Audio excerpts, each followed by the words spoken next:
Allez, c'est parti pour la matinale gestion de fortune, investissement conseil, profession CGP Patrimoine 24. Je suis avec Louis Defels. Louis, bonjour. Bonjour Frédéric.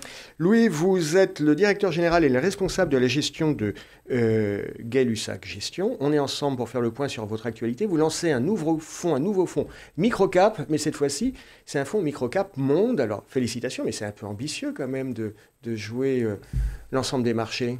Fort de notre succès chez Gay-Lussac Gestion sur les microcaps, à la fois sur les fonds France. Ouais. Depuis plus de 2 ans maintenant, on a lancé un fonds Microcap Europe qui est de nouveau et au rendez-vous. Et là, on s'est dit, allez, pour être complet, lançons un fonds sur les microcap monde. D'accord. Mais alors, juste une question concrète. Comment on fait quand on est gérant français à Paris pour identifier des microcaps, je sais pas, aux États-Unis ou au Japon? Nous avons un process de gestion assez strict et normé qui va permettre de faire une approche très quantitative et à la fois qualitative. Donc ça va nous permettre de vraiment enlever directement plein de valeurs et on va vraiment essayer de répliquer le même process de gestion. Exactement, on va filtrer et on va essayer un peu de dédupliquer le même business model qui a fait notre succès sur les valeurs mondiales. D'accord. Si je prends le cas du Japon, on va d'abord filtrer de façon quantitative et puis au lieu d'avoir plusieurs centaines de valeurs, on va voir quelques dizaines de valeurs et là on va pouvoir analyser chaque valeur dans le détail. Quand vous dites microcap monde, c'est quoi? C'est tous les marchés, y compris les marchés émergents, y compris la Bulgarie, la Croatie, ou uniquement ce qu'on appelle les grands marchés? On va vraiment se focaliser sur les pays de l'OCDE, à savoir donc un grand pays, le Japon, les États-Unis, le Canada, l'Australie, un peu l'Asie évidemment. Et ce que nous, chez Gay-Lussac Gestion, appelons une microcap monde, ça serait vraiment toutes les valeurs sous les 500 millions d'euros lors de l'initiation. Ok. Vous évoquez votre fonds Microcap France en parlant des bons résultats. On peut revenir sur les chiffres? Sur les 10 dernières années, on a plus de 16% de performance annualisée. On a dépassé les 40% de performance en 2021. On a très bien passé aussi la crise de 2018 et 2020. Donc le succès est en rendez-vous. Pour notre fonds Microcap Europe qui s'appelle Microcap, pareil, on a fait quasiment 36% de performance l'année dernière. Donc voilà, on pense qu'on a fait le travail. Ok. Les microcaps, c'est un marché qui n'est pas toujours très, très profond. Il y a pas toujours une grande profondeur de marché. En termes d'encours, ça se passe comment sur vos fonds microcap?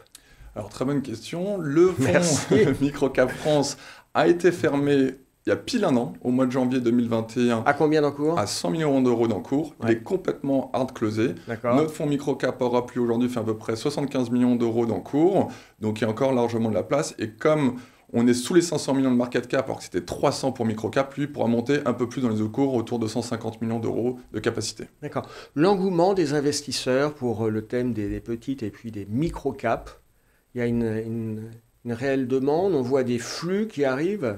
Alors, il y a eu un fort flux en début d'année de l'année dernière, en 2021, mais depuis l'été dernier, les flux ont plutôt été sortants. Donc on va dire que la classe d'actifs était plutôt saine, parce que la classe d'actifs a bien marché, mais on voit que c'est le fruit, le résultat de la croissance des bénéfices par action, et pas des flux comme on avait pu avoir en 2016-2017. Louis Defels, on est début 2022. Voyez comment cet exercice, parce que l'environnement est compliqué à lire quand même, entre les taux, le Covid, les enjeux géopolitiques, les Russes, les Chinois, c'est compliqué en ce moment. En effet, la Fed est venue un peu brouiller en parlant peut-être de réduction du bilan. Donc voilà, elle envoie et on a vu ce qui s'est passé tout de suite sur les valeurs à forte croissance, le fameux Nasdaq qui a failli reculer. Mais on voit que les small caps, rappelez-vous, sur les 4 dernières années, les petites valeurs ont sous-performé 3 fois sur 4 le CAC 40. Ouais. Donc espérons que là, on voit que c'est plutôt la value, les cycliques qui sont en train de repartir avec les taux qui sont en train de se repentifier. Donc espérons que ce soit enfin l'année des small caps après 3 années de sous-performance. Est-ce qu'on peut parler un peu valeur ou secteur? Vous dites, on va peut-être rentrer dans une séquence favorable au cyclique, c'est ça? Peut-être. Vous voyez quoi? L'horizon, c'est quoi? Où vos valeurs, vos secteurs privilégiés en ce moment? C'est vrai que la beauté des small caps, c'est que vous n'avez pas eu toute cette forte rotation sectorielle comme on peut voir depuis le début d'année sur large cap. Vous voyez, si vous n'avez pas de bancaire, pas de cyclique et que des belles valeurs, c'est énorme. Dans les small caps, il n'y a pas ça, et surtout que si vous avez un large choix des valeurs, donc ça vous permet de jouer des thématiques. Nous, on aime beaucoup, vous savez, la santé animale, on aime beaucoup tout ce qui est dans la logistique. Donc c'est vraiment des thématiques comme ça, toutes les valeurs à forte pricing power, c'est thématiques qu'on va essayer de jouer dans les portefeuilles. Louis Defels, on vous souhaite succès pour ce nouveau fonds Microcap Monde, et on vous dit à très bientôt. Merci beaucoup Frédéric.